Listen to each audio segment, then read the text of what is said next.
Hi, everyone. Welcome to the Trail Talk High Pointing Podcast. I'm your host, Lauren. And today, Paty Matiskella and I are going to talk about the great State 48, Arizona. Paty, welcome to the show. Thanks, Lauren. Thanks for having me again. So listeners will know that Paty told her high pointing story on episode 27. And then she was on the most recent episode titled What's in a Name, where she was a guest on a panel where we talked about the history of high point names. And Paty is a wealth of knowledge about high point history. And she has a blog called Outdoor Pilgrim, which I will put a link to in the show notes. And Paty writes everything that you could possibly want to know about high points and different hikes and different through hikes. Also, we'll get into your Arizona Trail through hike. And it's just, like I said, she's a wealth of knowledge, and I'm so lucky that you're on the podcast today. So again, thanks for being here. And you are recording this episode from Tucson, Arizona. So this is very appropriate. And let's start off with how each of us were introduced to different hikes in Arizona. So how did you get started hiking in Arizona? Well, I have been coming to Arizona on and off for the last 10 years, doing different trips and adventures. But I would say that the thing that really allowed me to see a lot of the state, or at least 800 miles of the state, is when I did a through hike on the Arizona Trail, which for your listeners who don't know what that is, it's an 800-mile trail. It starts on the southern border of Arizona with Mexico. And then it goes up through the state, kind of weaving in and out of the mountain ranges throughout the state, all the way up to the Utah border. So you basically walk the entire state of Arizona from, the southern border to the northern border, and head through just this really diverse terrain that I think would surprise most people who haven't spent a lot of time in Arizona. Yeah. So where on the Utah border does it end? Is it around Monument Valley, like in Page? It's west of Page. It's in Vermilion Cliffs National Monument. There's a campground there called State Line Campground right on the Arizona-Utah border. And there's a monument there. Yeah, it's just west of the Wave. So maybe 25 minutes west of Page. Oh, that's fantastic. Well, I lived in Arizona a few years ago when my husband was stationed there. And we were in a town in southwest Arizona called Yuma. And my husband at the time was the executive officer at the military freefall school at Yuma Proving Ground. And military freefall is basically combat skydiving. And so Yuma is a perfect place to do that because it's actually one of the sunniest places in the country with, I think, 241 days of sunshine. Sunshine being defined as less than 1/8 cloud coverage. So it's a good place for skydiving. Also, Yuma is where the state low point in Arizona is. So very low elevation, which if you're skydiving, doesn't put you in a very high altitude at least. So if you have to skydive from like 13,000 feet above wherever you are, you want to have a low starting point. So Yuma is a really good place to do that activity. And Paty is a veteran, and so you know that sometimes when you're stationed in these different military towns, you're told before you move there, like, oh, there's nothing to do. You're going to be so bored. Mm-hmm. It's just like such a lame town. And that's what we were told about Yuma. And then when we got there, we just found so many things to do. So many great hikes. And then if you just go over the border, west into California, you will find the Imperial Sand Dunes. Those are beautiful. And then there were some hikes we did out there. But I think you just have to make the best out of every place that you're in. And fortunately, Yuma turned out to be a great place to do that. We explored the Kofa Wilderness. We lived right next to the Gila mountain range, and there were some great hikes in there. So we'll get into some of that later. And I also did an internship as I was getting out of the Army in Tucson. So I lived there for a winter And that's when I found great hikes in Sabino Canyon and Mount Lemmon and the Catalina State Park, Saguaro National Park. And so when I found out that Paty was in Tucson this winter, I was like, oh, that is my favorite place to be in the winter. We've got to talk about Arizona. And so here we are. And I can't wait to just get into all of these different Arizona topics. Now let's get into Arizona geography. Now, a lot of people, when they think of Arizona, it is the Grand Canyon state. I called it State 48 when I opened up the show, but that's just because it is the 48th state. But it's called the Grand Canyon state. And maybe that's what people think of when they think of Arizona, or they only think of the desert. But it's actually much more diverse than that. High pointers know that you can find yourself in the middle of a lot of snow if you're there in the winter.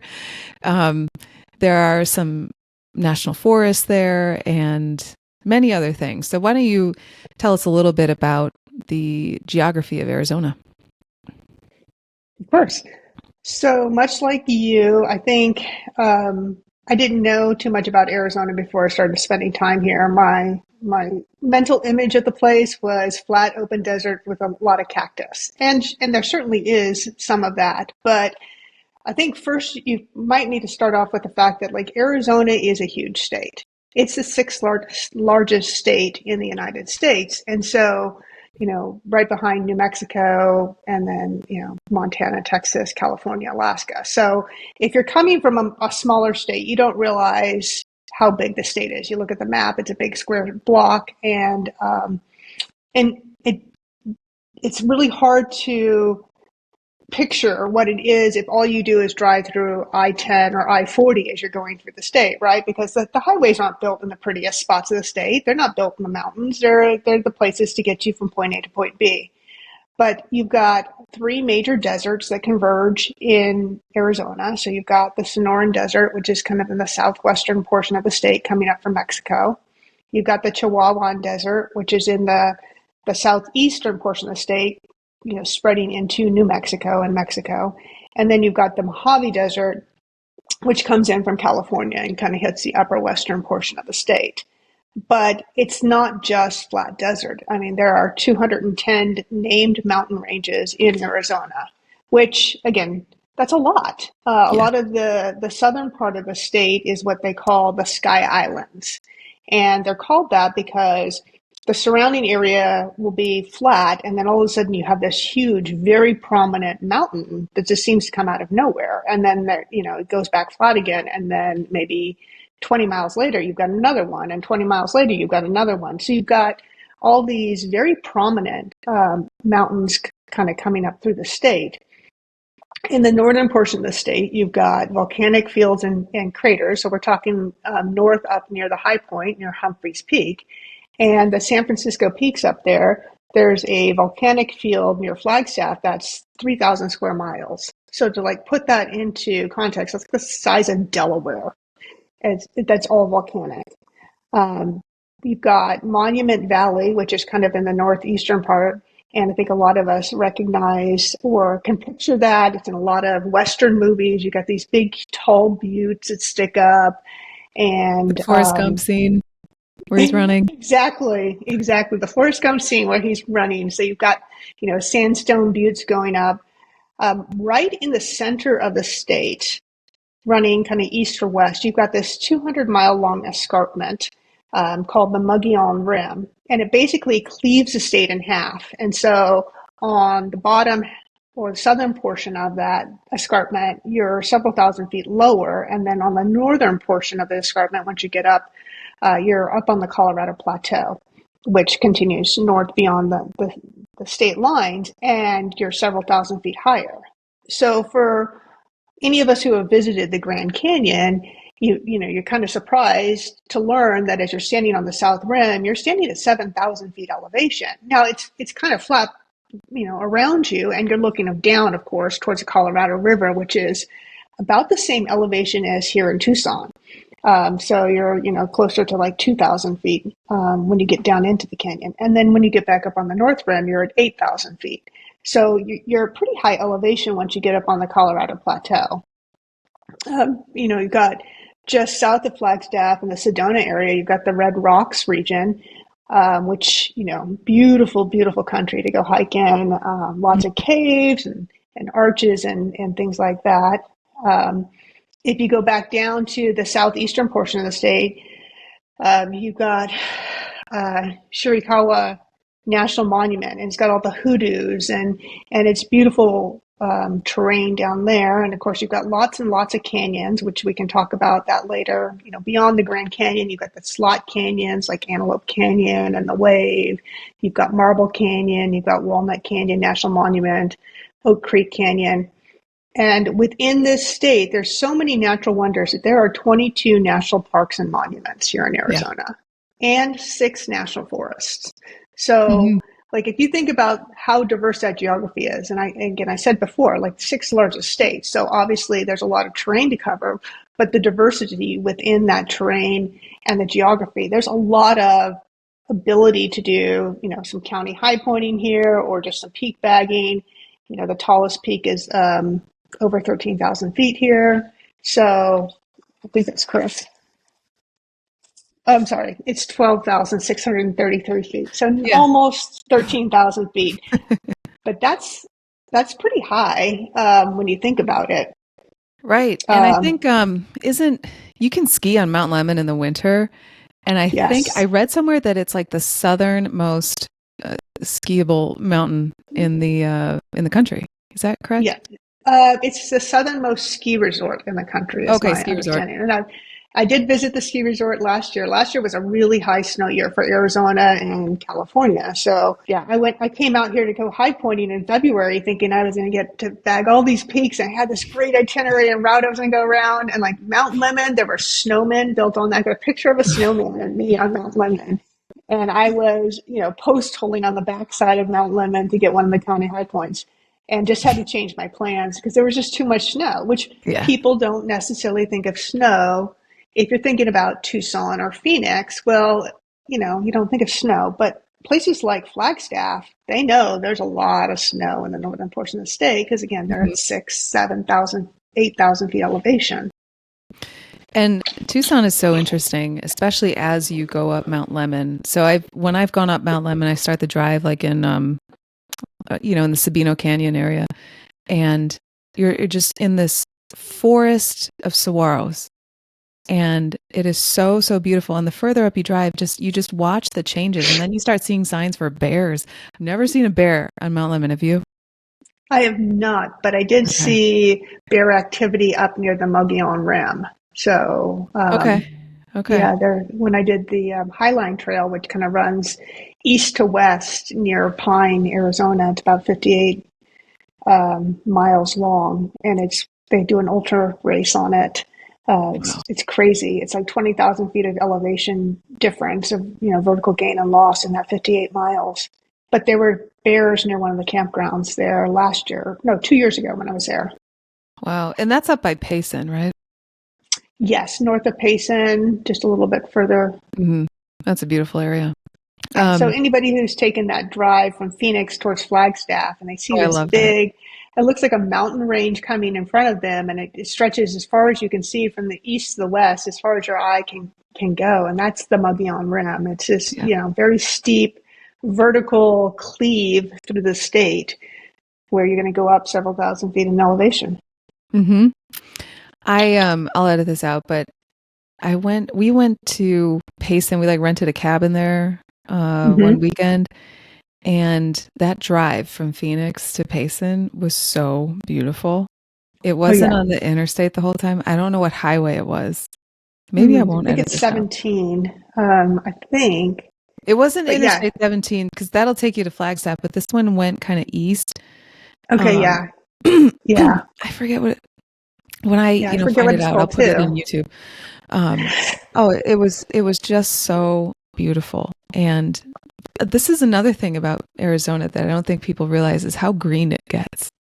The desert in the springtime, or just that central area. It's not just sand, although there's a lot of that, especially in Yuma. And you won't find a lot of saguaros in Yuma either.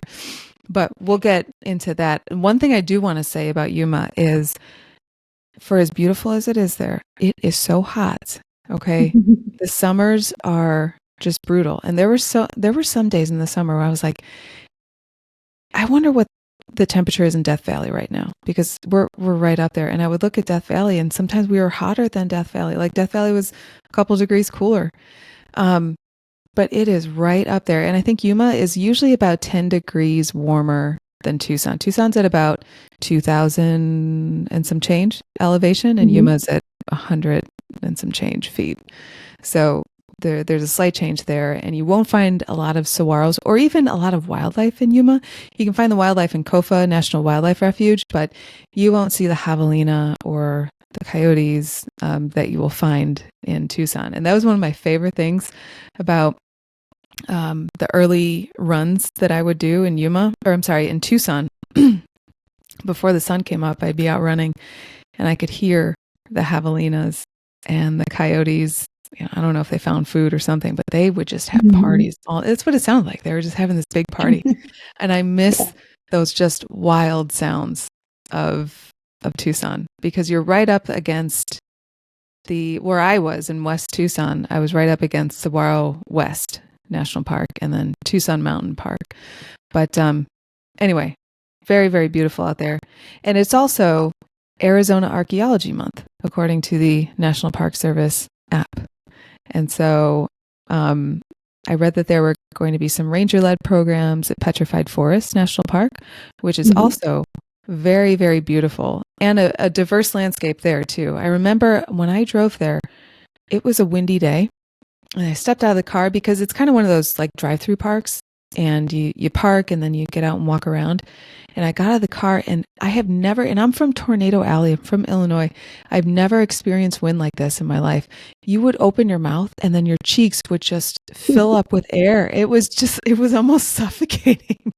I've never experienced anything like that. And you had to like really put an effort to walk, going against the wind. It was crazy. And I've heard from another guest on the show, they're like, that same thing happened to me when I was there. So you will encounter all kinds of weather. Depending on where you are in Arizona. Absolutely, yeah. I remember going through Petrified National Forest as well. And again, most people, if you said, where is a Petrified National Forest, or not that there's just one, but in terms of the national park system, most people wouldn't guess northern Arizona. They'd think of some state that has lots and lots of trees, right? Well, Arizona's got the largest ponderosa pine forest in the world. So yes, it is a forest state, and as I mentioned before, it's got 6 national forests here. Right outside Tucson, we've got the Colorado National Forest, the Coronado National Forest, and it's very, very green, and again, it's not right by the interstate. So I would love more visitors to come and visit Arizona and get off the interstate and see the cactus when they're in bloom in the springtime, and not just, think of them, or the ocotillo with their red flowers blooming in the springtime. It's a really, really beautiful place. And for people who love to bird as well, and not just hike, but they're into, birding, there's a lot of bird wildlife here. I remember when I was hiking the Arizona Trail, specifically in the southern portion. So when you start the trail, like I said, you start at the Mexico border, and you immediately go north up Miller Peak, which is 10,000 feet. So you start, and you're immediately up at high elevation, or you climb up to it, and then you come back down again. And for those who are in the Army, then you can see Fort Huachuca down below you, and their military installation down there, which is one of the Army posts. And you continue to go down towards the Canelo Hills. And I remember being in that area, and every single day that I woke up, it was like the songbirds were greeting me. And I wished I had like some sort of birding app to identify them, because I don't know a lot of birds. But the amount of birds I saw in southern Arizona just astounded me. That's fascinating. Again, it's not something that you would think about. But then if you're ever in Arizona in the springtime and you're able to see the cactus blooms, it is so beautiful. Not if you're allergic, though. I don't know. Can you be allergic to cactus blooming? Yeah. Yeah. Um, but I think that's a great time to visit the desert. The Sonoran Desert is Yeah. when everything is blooming. Like you said, the ocotillos turn red, the tops, turn red. And my favorite is the saguaro cactus bloom. I Yeah. didn't know before I went to Arizona the cacti grew flowers. I just Yeah. didn't know that. I don't know how they like spread, but I just didn't know that they I, bloomed. yeah. I didn't know a lot about cactus either. And I remember in 2016, my best friend and I, we decided that we were going to do a rim to rim to rim on the Grand Canyon. So that means for us, we started at the South Rim. We go all the way down to the Colorado River, back up to the North Rim, back down to the Colorado River, and back up to the South Rim, as fast as you can. A lot of people like to trail run it. It is a lot of vertical elevation change. And when we got down to the bottom near the Colorado River, all the because we did it in May, so all the cactus were in Oh, bloom. And yeah. if you've ever been in the inside the Grand Canyon, like looking across the Grand Canyon is beautiful, but once you go inside, it's a completely different ecosystem. And when you get down there, it just seeing all those cactus in bloom because again, much warmer down near the Colorado River. It's like 1,800 feet elevation down there, so similar to Tucson. So in May, everything was green and pink and yellow and blooming, and it was a completely different world down there compared to what people could see if they were just standing at the edge of the rim and looking across and looking down in there. I mean, you do 56 vertical feet of elevation gain going back and forth like that. I mean, think about that. 50,000 feet of vertical gain in 48 Wow. miles, How long or did it gain or take loss. you rim to rim to rim? We decided to stop on the North Rim and sleep overnight because Okay. we didn't want to be doing it in the dark. Like some people, they do. They just run the entire continuous thing. So Mhm. we started in the morning, got up around dinner time on the opposite side, so 24 miles to get to the opposite side. And then we slept overnight, got back up the next morning, and I think we were done 3 o'clock the following afternoon. And we were beat. And I Yeah. remember there was some guy that was standing there at the top of, because we took the Bright Angel Trail. You have two trails on the south side of the Grand Canyon. You can take the Bright Angel or you can take the South Kaibab. And they meet down at the Colorado River. So it's kind of like a Y if you think about it, like, meet, and then they have a singular route called the North Kaibab that goes up to the North Rim. And those are called the corridor trails. And so, the Bright Angel is the more popular. It's near a lot of the concessionaires in the park, and so we had gotten right at the top of the Bright Angel. We just finished this journey. We're like, we are beat. It was hot. Um, Sean, my friend, he was suffering from a little bit of elevation or altitude sickness on the first day, and still getting over that and dehydration. And we were just beat. And then some guy is sitting there at the trailhead, looks at us as he's eating his ice cream cone. He's like, "Oh yeah, that canyon looks like it's a really fun hike." And he didn't know that we had hiked all the way across and back. I think he thought we went down to like the 2 mile rest area and turned around, like a lot of people do. And not to begrudge them, but what we had done was not like hike 2 miles down and back. But he's sitting there licking his ice cream cone, going, "Yeah, that canyon sure is tough." You don't know, brother. You don't know. You get all kinds of visitors at any national park. Oh, But, that's we funny. knew what we had just done and we were so proud of ourselves. And it Yeah. is one of those experiences that will forever live in my mind as like a great adventure. Oh, that's And not amazing. not for most people to try it. You need to be very, very fit to do that. Do not go out without training. It's very dangerous. A lot of people get rescued out of the park. A lot of people die in the park. So Yeah. either between heat exhaustion. I mean, Sean at the time, he was active duty military, very fit, and even he was having a really hard time. And you just don't know whose altitude sickness is going to hit. It doesn't, your fitness doesn't necessarily correlate with when altitude sickness is going to hit you, right? You can be the fittest Yeah. person in the world and still get altitude sickness, or you could be very unfit and not have the altitude affect you at all. So it's just better to be prepared before taking on an adventure like that. So And you also encounter a lot of um, temperature change. yes, huge temperature change between 7 or 8,000 feet elevation. to 2000. I remember when we went back a couple years later when we were traveling, I think it was in 2020, and the park had just reopened from COVID. And we took our son down there to what was then called Indian Gardens. It's called Havasupai Gardens now. So it's just maybe 5 miles below the rim. And when we started, we had long pants and jackets on. And when we got down there, it was like 84 degrees at 10 in the morning because of the elevation change. Yeah. It's the opposite of a mountain. Exactly. Yeah. So instead of getting colder, it gets much warmer. And yeah, it's fun though. I remember I was in Bishop, California. My husband and I were climbing Mount Whitney, and the day before we drove up to Yosemite on 395. We stopped in Bishop for gas or something, and I saw this guy in a t-shirt, and it was a picture of the Grand Canyon, and it said, "Getting down is optional. Getting to the bottom is optional. Getting to the top is mandatory," or whatever that quote was. I have to hang on. I gotta look up who said it, and then Ed Viesturs. What do you say? Yeah, that's what he said. Okay.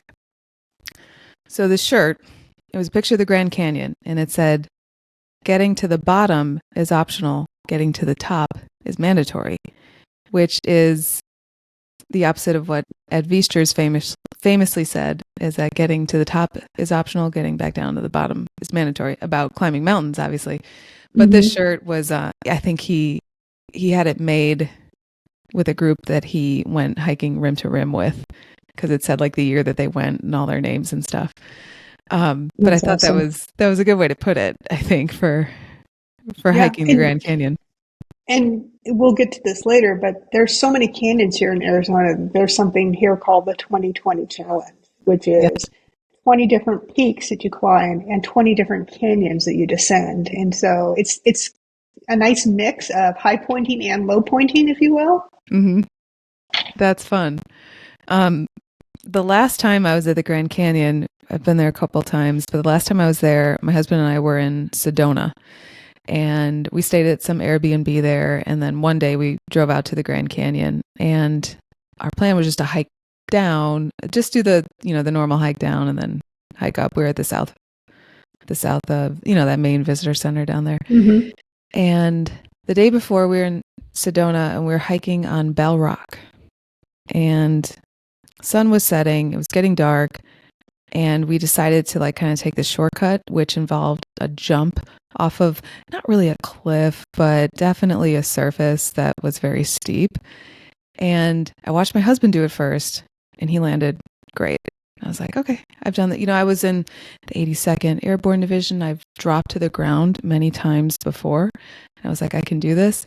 Well, I jumped down, and my heels just came out underneath me, and I ended up just sitting on this rock. And I don't know if I broke my tailbone because we didn't go to the hospital, but I definitely bruised it.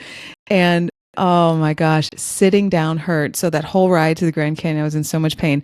And then I got out of the car, and I'm like, oh, I can't do this. So all that to say, we nixed the hike down to the canyon, and I just sat on the bench at Mather Point and just looked out. Well, you'll have another opportunity. You can take your daughter Rory out there and see the park again, and see it through her eyes, right? Yeah. Oh, that's so much fun watching her be a little junior ranger. You are doing the Arizona County High Points. Yeah. How's that going?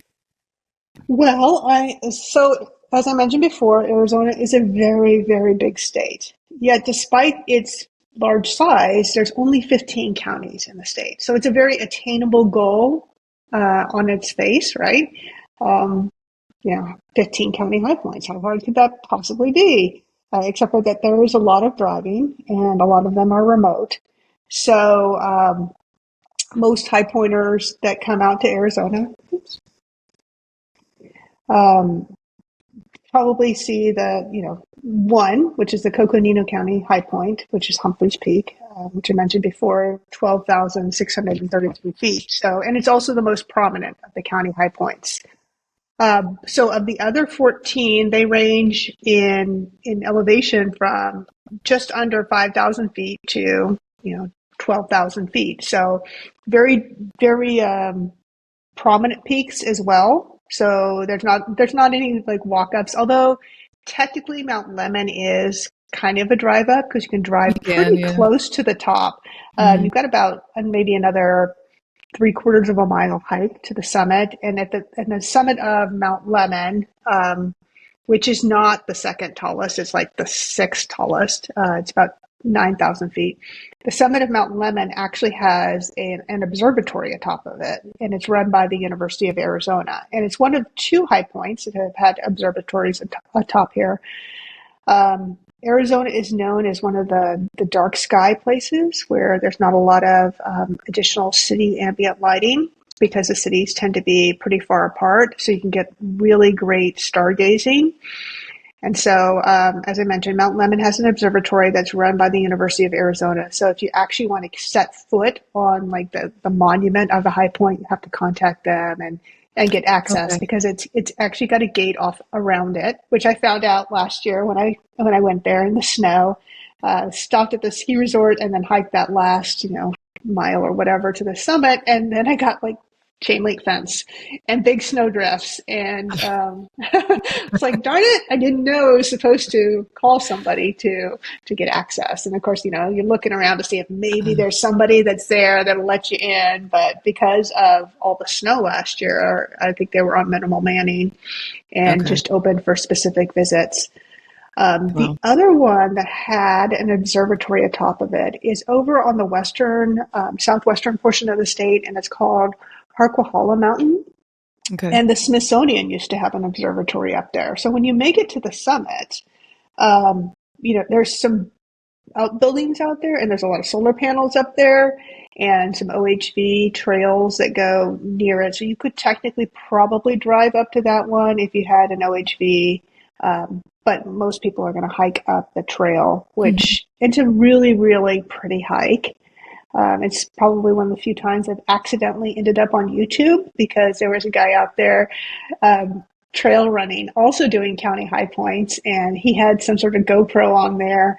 And, he runs past me as I'm coming on my way down, and we end up meeting at the trailhead. And he's like, "Oh, I'm doing all this YouTube, and I'm doing these county high points." And he had driven up from Phoenix, and he's like, "Here's my, YouTube channel, so you can watch me on my county high points." So that was kind of funny that I ended up in that video.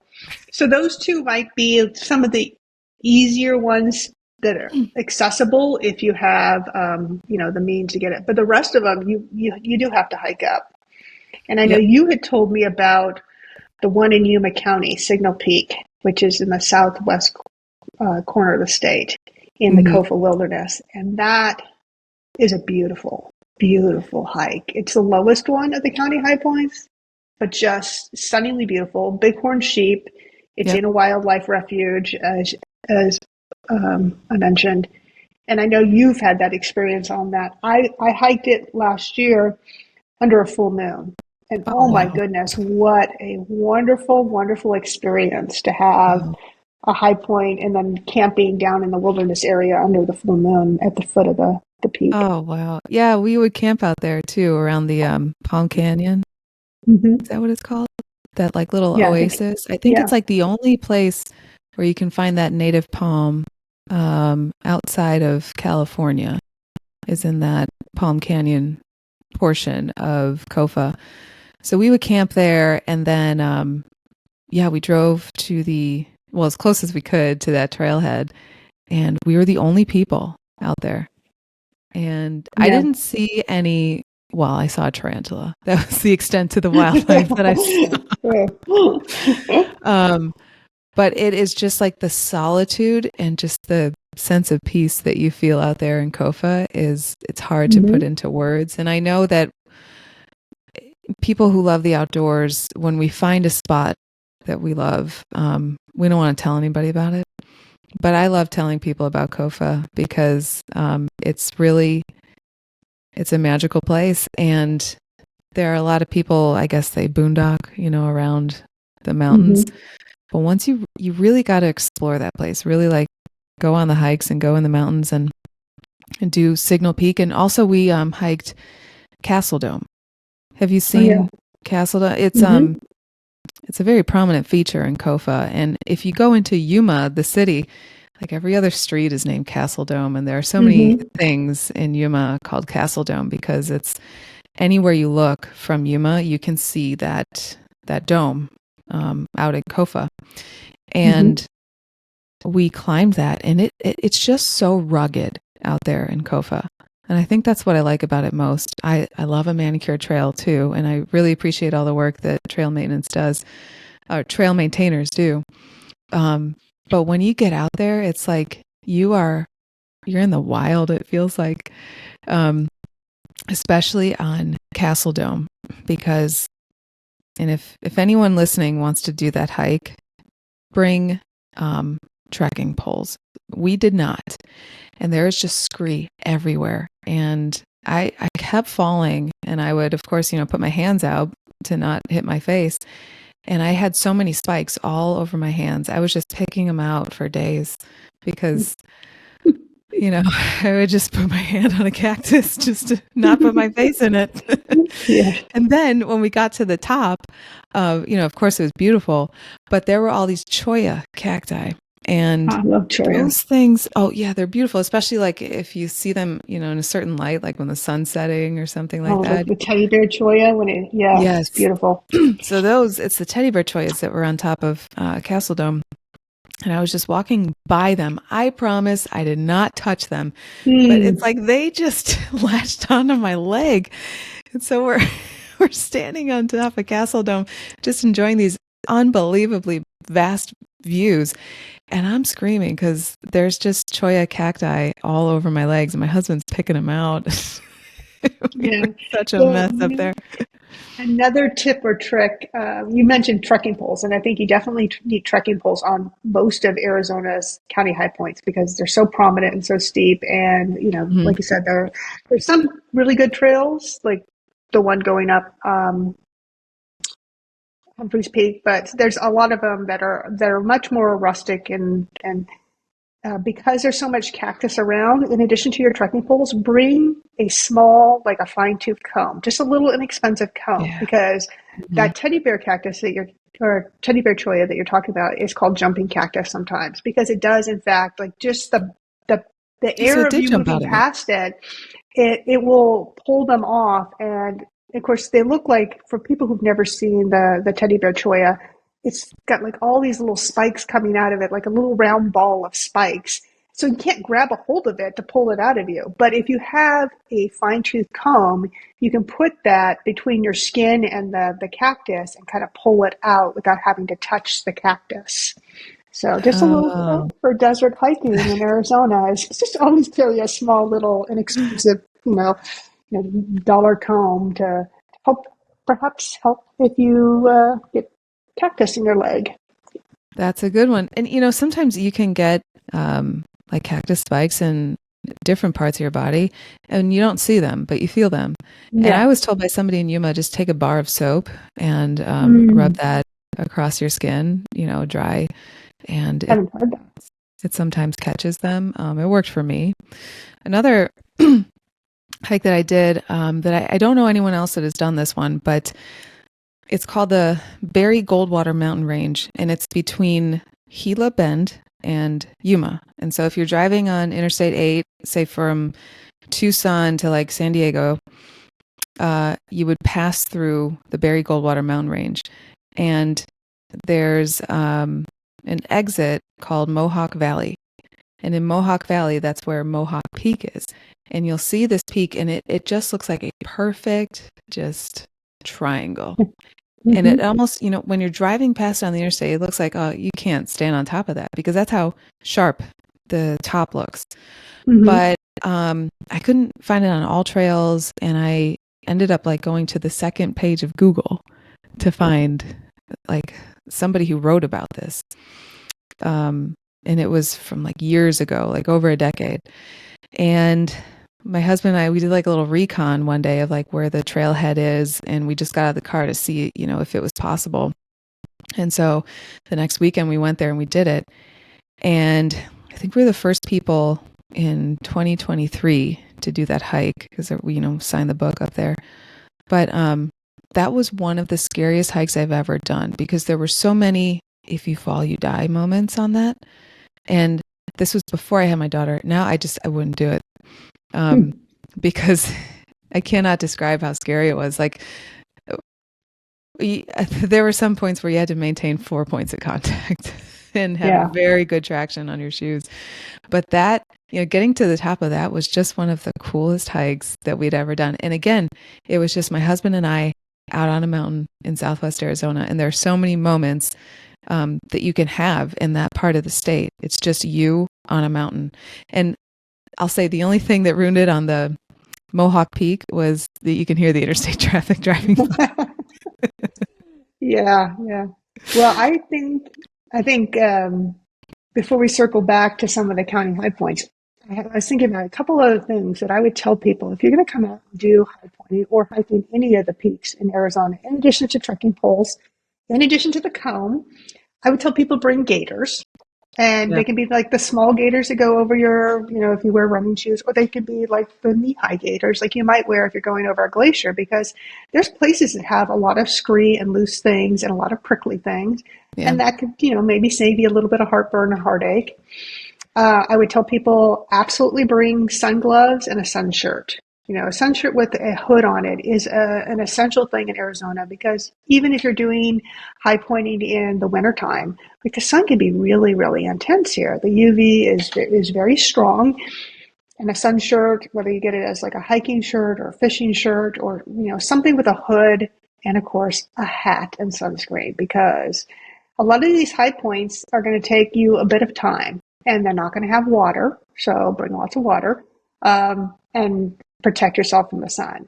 And that makes it a little bit different than high pointing, say, on the East Coast. You're not going to need all those resources necessarily if you're doing, high pointing in the East Coast or the Midwest or the Great Lakes area. But once you get to the desert Southwest, and you see what the mountains look like here, the mountains in the West look different than the mountains in the East, period. Mm-hmm. But there's so much exposed terrain as you're going up these mountains. So you're not going to have the tree cover. So just, come prepared, and, you'll have a better time if you come prepared. Yeah. Take it from us. Take it from me. Take it from all of us who have made the mistakes of not doing those things, right? Learn from our mistakes. Yeah.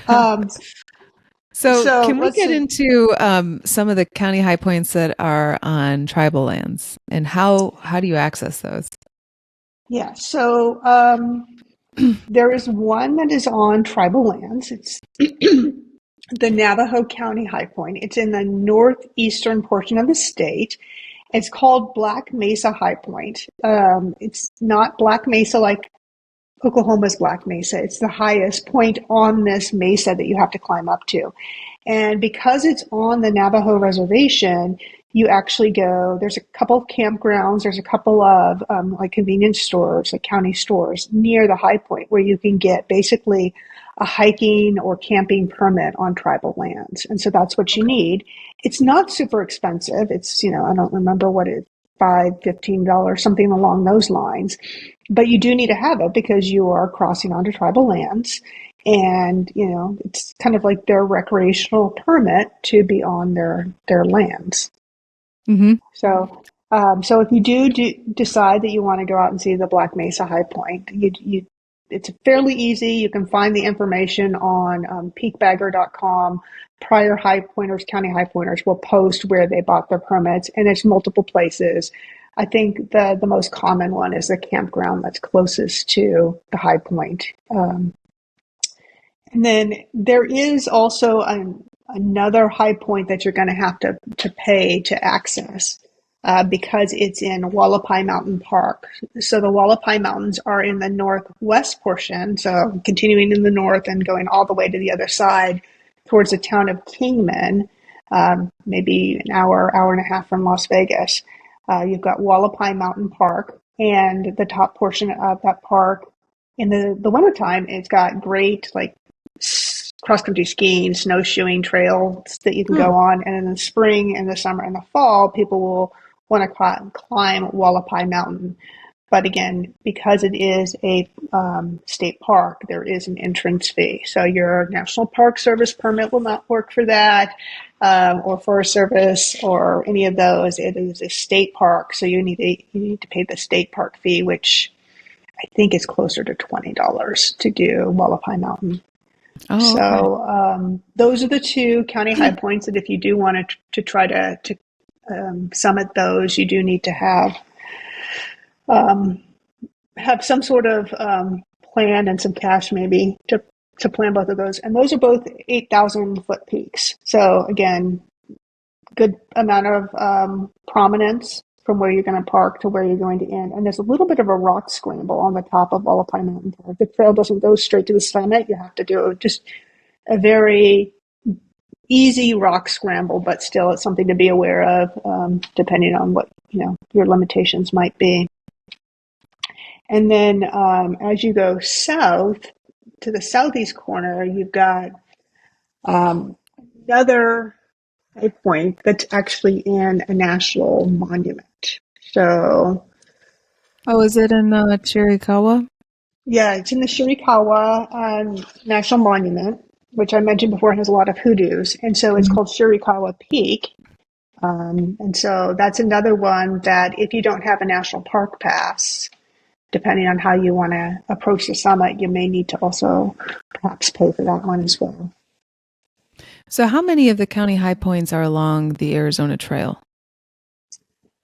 About half of them are within a short detour off the Arizona Trail. I think I was telling you before that last year I was coming back because I did not start doing any county high points until after I completed the Arizona Trail, and I was trucking back up the backside of Mount Lemmon. There's one of the high points is a liner. There's only one of them, and for people who don't know what a liner is, it's like Connecticut's high point. It's right on the state line, well in this case the county line.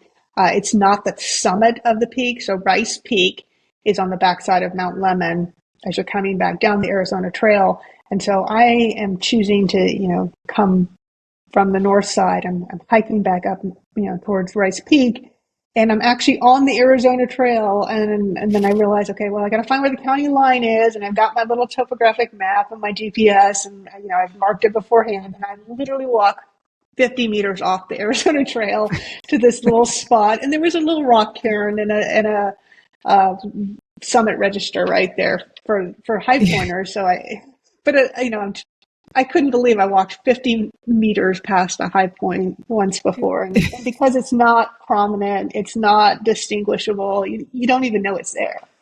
Yeah. You could have done all these high points while you did the trail. Absolutely. I think so many listeners can relate, though. I know that I can, because before I was high pointing, I had done a lot of road trips throughout the country, just, going here and there. And I could have stopped at so many high points. I could have stopped at so many other, I don't know, hikes that I want to do now. And I just but at the time I either didn't know or I, wasn't on my radar. And looking back, I'm like, oh, why didn't I know that? But, it's all about the journey, and going back to visit these places can be fun too. The same thing happened to me when I was doing the Mogollon Rim Trail, which, again, it runs along the bottom portion of the escarpment. So you're kind of like at the base of the rim. And it's an old trail that was used by pioneers that would go back and forth between towns of trade. So that's why it's just shy of 60 miles. And the entire time I'm on the trail, I'm looking at different points that are above me that are on the top of the escarpment. And I don't know what the names of these different points are. And I come back and eventually learn that two of the ones that we're looking at, Myrtle Point and Promontory Butte, which kind of, they come out, and so you're looking at them the entire time you're hiking. They're both they share the honor of being the county high point. So at the top of Gila County, they're both at roughly the same elevation. And I've been looking at these for 60 miles going, oh, that's a beautiful place. And that's a great point of reference. And I don't even realize that I'm staring at the county high point the entire time, or the two county high points for Gila County. So again, I've got to go back because I didn't climb up the escarpment and go and tag them. But luckily, I it's a beautiful place to go back to, though. Exactly. Yeah. So how many Arizona County high points do you have left out of the I, 15? s- I still have 9 left. Okay. So, like I said, I came out last year with this grand plan of I was going to drive around and get all these things, and they were all under snow. And this year, it's a much drier spring, and so the ones that even would normally have snow often are very accessible. So completely Okay. different experience from year to year. So you don't have to just come out and grab them once. You can go back. Each time somebody goes up Mount Lemon is probably a different experience depending on the season or the year. Oh, that's so fun. So have you seen any wildlife while out hiking in Arizona? Absolutely. So we talked earlier about the Kofa Wilderness. Because I did that hike in the late afternoon as it was getting kind of dusky, I saw a couple herd of the bighorn sheep that were up on the mountains there, Wow. both when I was going up and then when I was coming back down. Could have been the same herd.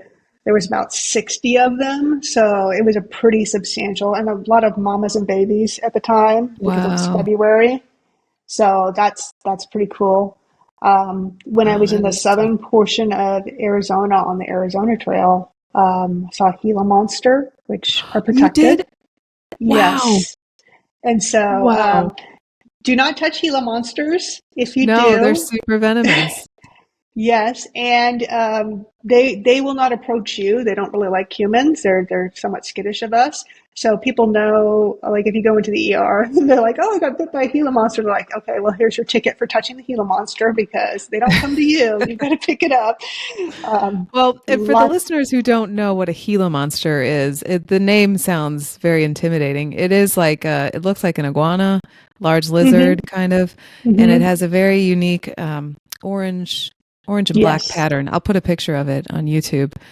But it's beautiful and elusive, and I've always wanted to see one in Arizona because it is unique to that region. Mm-hmm. But I haven't. Well, it's one of those wonderful things about desert hiking. On the flip side of desert hiking, the things I don't want to see is rattlesnakes. Unfortunately, there's quite a few in the desert. Hmm. But if you're super lucky, I have never seen one, but I know that they do exist. As you go through the Grand Canyon, there's a unique variety of rattlesnake that has adapted to its environment there, and they're pink because of the rocks to blend with their environment. So if you never knew Wow. about pink rattlesnakes, the one place you're going to see them is in the Grand Canyon. I had no idea. I saw a diamondback on Wasson Peak in Saguaro National Park. Is that how Mm-hmm. it's pronounced, or is it Wasson? Watson, I think. Okay, Wasson Peak. So I was like, I wanted to do the national park high point. So I Mm-hmm. timed it to do a sunset hike. So when I was coming down, I could watch the sunset. And as I was coming down, there was this snake it took up the whole trail. And there was this part of the trail where I couldn't really walk around because like on one Yeah, there's side some it just, drop offs. Yeah. yeah, it was just a drop off and then it went up. And so I just stood there. I'm like, oh, it'll move. And I was standing there forever. And I don't know why I did this, but I called my husband, who's my boyfriend at the time. I'm like, what do I do? And he's like, well, what am I going to do? I was like, well, I don't know. What do I do? Meanwhile, it's getting darker and this thing won't move. And I'm thinking like, maybe I can jump. I didn't do that. I just waited even longer and I got to watch the sunset. It's just standing there. But I didn't know it was a diamondback until I really just looked at its back and noticed they are in fact diamonds. Yeah, that's scary stuff. I had Yeah. one of the friends I was hiking with on the Arizona Trail. He was from Tehachapi, California, which is on the Pacific Crest Trail, and so he's so used to seeing rattlesnakes left and right. He would just take his trekking pole and like flick them off, and I'm like, leave those alone, leave them alone. Oh my Um, gosh. because I want nothing to do with a rattlesnake. I'm like, it's got a rattle to tell you not to come near it. Like this is nature's way of saying leave me alone. Yeah. So Well, at least they I have that rattle. I think that's a courtesy. yeah, yeah.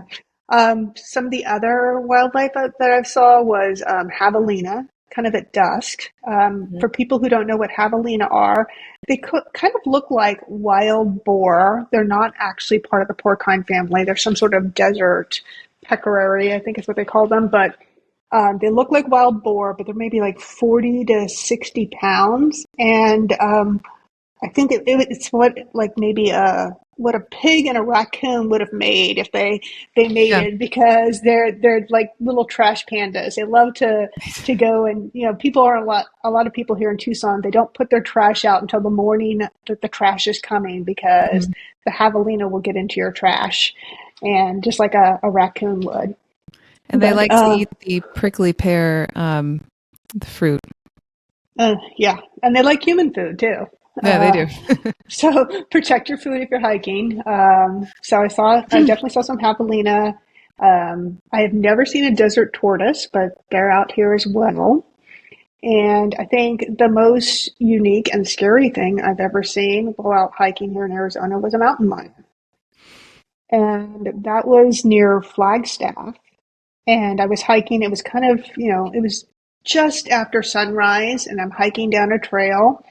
And actually, it was closer to Williams than Flagstaff. And I'm hiking to get, some mountains that are kind of on the western side of Flagstaff, Williams area. And I'm going up the trail, not paying a lot of attention. There's nobody else out there. And I see something, an animal on the trail, maybe 150 meters ahead of me. And it looks like a golden retriever. And I'm thinking to myself, Oh, what a good oh, boy. I should go and pet yeah, it. yeah, there's somebody out here with a dog ahead of me. And, a lot of people like to hike with their dog off leash. I'm not sure that the desert's the best place to do that. But in northern Arizona, it's less desert. It's just very rocky, and there's lots of trees. Hmm. And I'm thinking, oh, there's this, dog. And I'm kind of following up the path. I'm not getting much closer to it because it's kind of going a, nice little trot up the path. And then it makes a sharp right turn to get, go off the trail and into the wood line. And that's when I realized that's not a golden retriever. That's a mountain lion. And you can see its shape and its long tail. And oh my goodness, I immediately turned around and decided I was going to go in a different direction, because I don't know where this mountain lion is going to hang out. And I'm not really interested in finding out, because, No. Did you but run, or were you no, able to stay no, calm? I didn't run, because I know that they have a prey instinct, that they want to Mhm. go after things that they see running, because they're predators. So if they see a rabbit running, then they're thinking food, and I'm not going to run. I'm going to be as quiet as possible and just kind of turn around and walk back down the trail, because I don't think it knew I was there, because I was behind it. And so, yeah, so I walk back, and maybe 5 minutes later, I walk into a crowd, and there's a state park ranger who is leading a group of people down a trail on some sort of birding thing. And I tell him, "Oh, I just saw a mountain lion." He's like, "Are you sure? Did it have a short tail or a long tail?" Because he wanted to know if it was a bobcat or a mountain lion. I said, Okay. "Oh no, it had a long tail." And he was so excited. He's like, "Where did you see it?" You very rarely see them.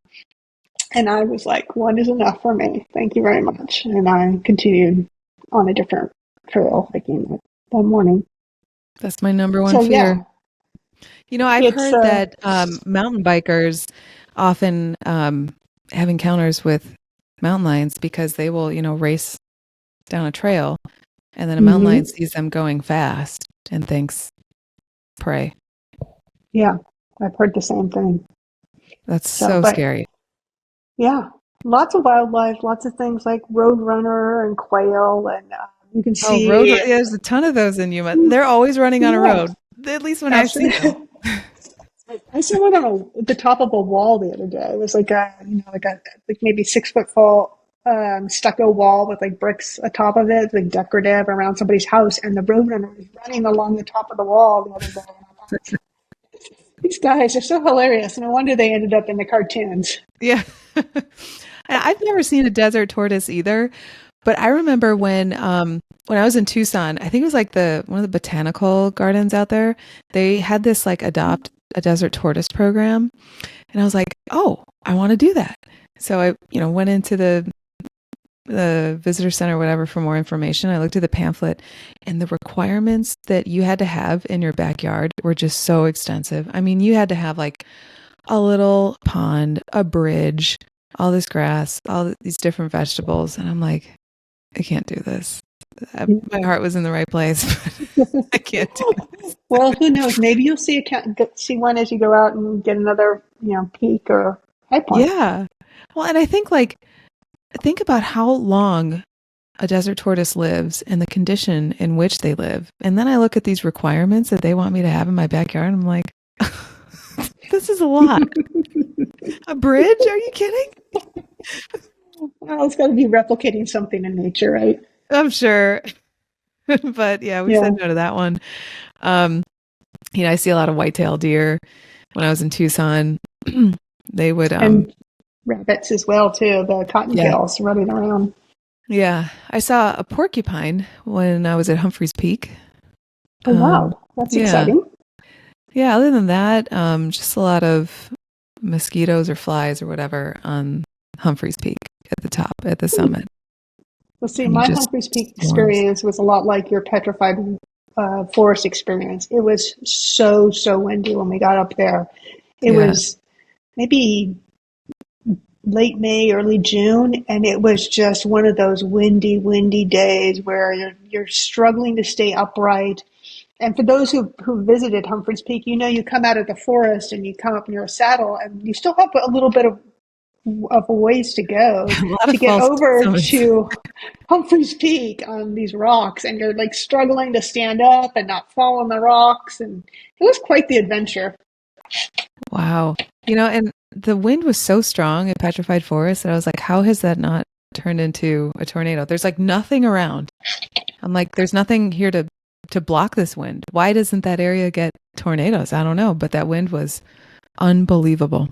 So yeah, so I still have quite a few of the high points left to do because of, like I said, the weather conditions. But I am looking forward to each time I get to come down here, whether it's in the winter as a snowbird, or we've got the next convention coming up in September in California. And it's Hmm. not too far. People could, if they really wanted to, they could make a very easy trip to Arizona. Like I mentioned before, Wallapai Mountain Park is maybe an hour from Las Vegas, so it's Oh, very that's doable for true. people who are looking for a different adventure. Especially if they're driving to the convention this year, Yeah. that's a And, good time of we year. drove to Lone Pine well, I think the conventions, they're going to climb the Nevada High Point, right? Hmm. Hmm. Um, But but if you're driving to or from the Southwest or Texas, you're going to come right through and see all these different high points. you're right. Oh, I can't wait to so we're trying to get back out to Yuma. If and when we do get back out to Yuma, one of the hikes that I want to do, when we drive out to Tucson is Picacho Peak State Park. Oh, Um, it's a beautiful mountain and it's really beautiful in the springtime with the blooms. And I've never climbed it. I've just always driven past it on Interstate 8. And I was like, I have to do that one day. So that is my next goal in Arizona. And of course, I always apply for the backcountry permit in the Grand Canyon, and I always lose. And when I get that email telling me that I lost the lottery, not that, it's just a chance or whatever. Um, the way that they word it is so funny because you think that you won with the way that they word it. It's like, congratulations, you won an opportunity to, um, by next year. yeah, something like that, where I was so excited, like I would scream like, "Oh my gosh, I finally got it." And then you actually dig into the words and you're like, "I didn't win this at all." And I think they should just change that part of the process to be a little more brutally honest because getting my hopes up like that is rude. Anyway, I'll keep applying for that because I want to do the Winter and camp down there at the Bright Angel Campground. And what else do I want to do in Yuma or Arizona? I would love to ski at Mount Lemmon just to say that I did. Hmm. And I want to go to the Wave. That's another permit that I lose or a lottery that I lose all the time. I do want to go to Antelope Canyon. I was at Monument Valley a couple years ago, Hmm. and that was one of the coolest experiences of my life because I just had a tent and I got a little tent spot at the Monument Valley KOA. And I just watched the sunrise over Monument Valley, and I'm like, this tent spot was like $7. And I'm looking around all these Mercedes Sprinter vans, and it's like all these, like boondocking lifestyle that can actually cost a lot of money. But I just drove up there, pitched a tent at the KOA, and had the most beautiful sunrise experience, in one of the most beautiful sunrises I've ever seen in my life. And then I did take a tour of the monument with a Navajo guide, and that was an incredible experience. But yeah, I want to go skiing in Flagstaff too, because again, you can. Why not? That's right. And Humphreys maybe Peak. that's right. Yeah, everyone who's done Humphreys Peak knows that you can ski in Arizona. And then what else do I want to do? You know, there's some water sports that you can partake in while in Arizona. Of course, you can raft down the Colorado River. It's easier to go with a guide because the wait list is so long.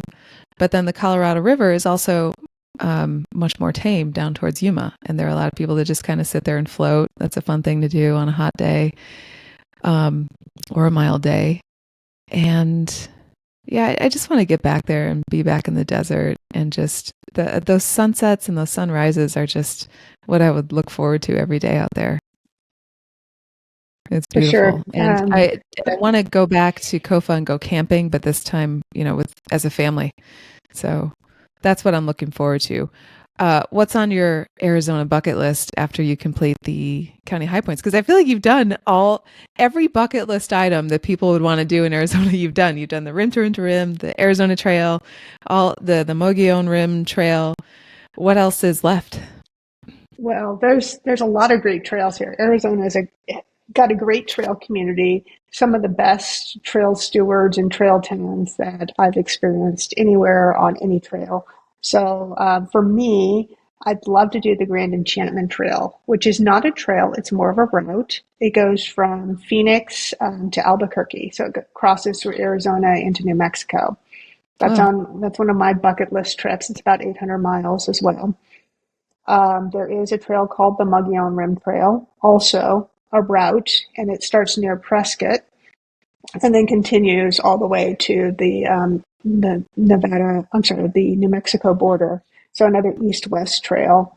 Okay. It's super exciting just to be able to spend the entire 800 miles walking, back and forth underneath the rim and seeing that natural feature. But I think before I'll get to either one of those, because, we've talked about this, high pointers are list makers, and we'd love to check off our list. I think I'd love to try the 2020 challenge, because there's not a lot of overlap between the 20 peaks that are on that challenge and the 20 county high points. So, you may go out to Graham County and get Mount Graham, but that's not the peak that's actually on the 2020 list. So, you've got opportunities to go back and visit the same mountain range again, but get a different peak. And so, it's 20 peaks and 20 canyons. And the mix of that diversity is just, I don't know, there's something just really appealing about such a unique experience, and a list of 40 new things to see and do, right? Love a good list. And That's it's right. a great state to do these things in, because when it gets too hot in the desert, you can go up to Flagstaff. Or in Yuma, when it got too hot, I would actually drive over to California, in the San Jacinto State Park, or San Gorgonio, or just anything in the San Gabriel range. You could get up to higher elevations just by driving a couple hours. It's a great place to be. Yeah, I agree with you. Okay, so on normal episodes, I like to finish each show by asking a guest, what are some what are some podcasts, documentaries, or books that are outdoor related that you would recommend to listeners? Now, since this is a State 48 episode, what are some Arizona-based books, documentaries, or podcasts that you would recommend to listeners?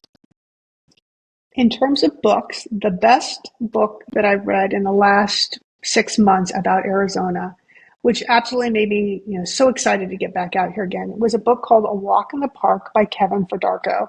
And it is about his journey with a friend of his who happens to be a National Geographic photographer. And they went through the Grand Canyon from the far eastern end of the Grand Canyon to the far western portion. So for anybody who thinks that the rim to rim to rim is hard, it is nothing compared to this, off trail traverse. There are some places in the canyon where you can go east to west on some trails, but a lot of it takes some really skilled orienteering and canyoneering and navigation and route finding. And it's not something I will ever have the skills to probably do in my lifetime. So reading about this adventure that he went on with his friend, and their hubris in thinking that it was just going to be a walk in the park, was really, really fantastic. And there's so much about the Grand Canyon's history and geology and the plant and wildlife in there that it's a wonderful story. Highly, highly recommended. It's out in hardcover right now. And in terms of, if you want to watch something in video format, there is a YouTuber out there. He's a hiker. He goes by the trail name Darwin. His channel is called Darwin on the Trail. And about 5 years ago, he released a documentary on the Arizona Trail called Through the Great Southwest. And I happened to be in Arizona at the time he was doing the documentary release, and he did a showing of it initially in Flagstaff and then a second one in Phoenix. So I went to the Phoenix one. And oh my goodness, that was in 2020. And I knew immediately I wanted to hike the Arizona Trail after watching that documentary. So Wow. if people are curious on seeing like what the trail is like, what the trail community is like, I don't remember how long it is, maybe an hour long, but he has it now out for free on YouTube. So this last few months, he put it out on his YouTube channel, Darwin on the Trail. And it is a super, super documentary on Arizona. That's perfect. I will watch that tonight with my husband. And you know what? Now that you said the name A Walk in the Park, I actually have read that. It was an audiobook, so I listened to someone else read it. But I am so bad with titles when it comes to audiobooks because, you don't have that physical cover that you look at every time before you open the book. You just kind of press play. But as soon as you said east to west, I'm like, oh, I know that story. That is a great book. And really smart guy. But you can tell he even recognizes how naive he was going into it. Yeah, and he likes also, if you're into, and I know this is a total nerdy thing, but if you're into like when people put footnotes into things, they will often tell like a little secondary story, and so he has these little footnotes in there about, well, my partner wants you to say that we weren't really being that reckless, and he thought it was a smart plan at the time, but I disagree. Yeah, He's got he these says great that little in the footnotes. audiobook too. Yeah, so if you like that kind of storytelling, but it's just a great story about the canyon and the history and an adventure, and it's got all the things rolled up into one. So it's probably, one of the top books I'm recommending to people right now. That's great. That's awesome. Yeah, and I agree. That was a great book, and I'm going to check out that YouTube documentary, Darwin on the Trail, tonight. Well, Paty, this has been so much fun talking about the great state 48, the Grand Canyon state of Arizona. Thank you for sharing all of your knowledge and your experience. It's always a pleasure to have you on the show, and best of luck with your Arizona endeavors. Thank you so much, and look forward to maybe hiking one of the Arizona peaks with you, Lauren. Oh, that would be fun. Let's do that. That would be great.